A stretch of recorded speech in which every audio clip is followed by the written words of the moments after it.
The Virgin Islands Water and Power Authority is the talk of the town this week after the passage of what was then Tropical Storm Fiona on Saturday night into Sunday. After the howling winds and pounding rain eased up, residents began to remark on the fact that the power grid across the territory, for the most part, remained energized despite the 45 miles per hour winds, which gusted even higher from time to time.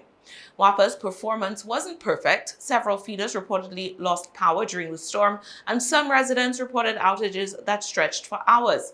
However, many Virgin Islanders, including consortium founder and publisher Ernest Gilbert, remarked that the stability of the grid was much improved compared to past performances under storm conditions. Spurred by the change, Gilbert reached out to WAPA Chief Executive Officer Andrew Smith, who discussed the strategy that paid off over the weekend. The WAPA CEO said that the authority had been, quote, proactively installing switches and other related equipment that isolate outages to smaller and smaller numbers of customers. In practice, that meant that any problems or faults on the network affect fewer people, so the impact of said faults is not as widespread. Smith also said that WAPA has been prioritizing the proactive maintenance of its system, replacing equipment on schedule so that as a whole, the system is healthier, more prepared to withstand the brunt of severe weather. Additionally, the agency continues to roll out the installation of poles made of a composite material that can withstand winds up to 200 miles per hour, making the above-ground portion of the grid much more robust.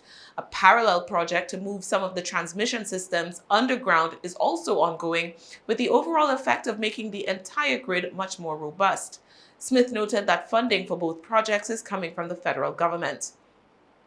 WAPA's work on repairing and maintaining its fleet also helped with its ability to respond to the issues that did occur during the storm. Smith noted that 2022 began with about half of the utility company's vehicles out of service, from Jeeps to heavy-duty bucket trucks and pressure diggers.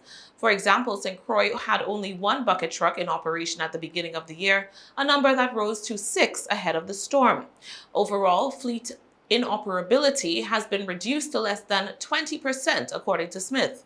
This has been accomplished by installing new leadership at WAPA's garage, as well as the entity making the decision to direct some of its very limited cash flow towards servicing, maintaining, repairing, and restoring the moving parts, pun intended, it needs to execute its work effectively.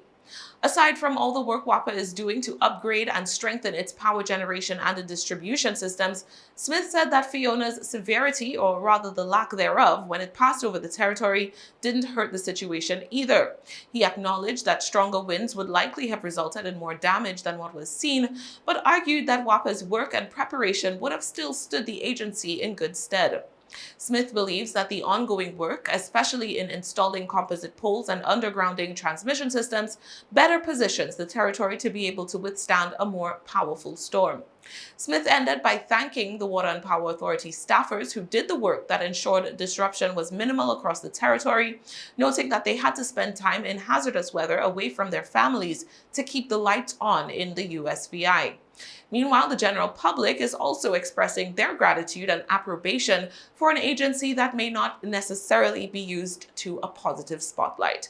Well done, WAPA.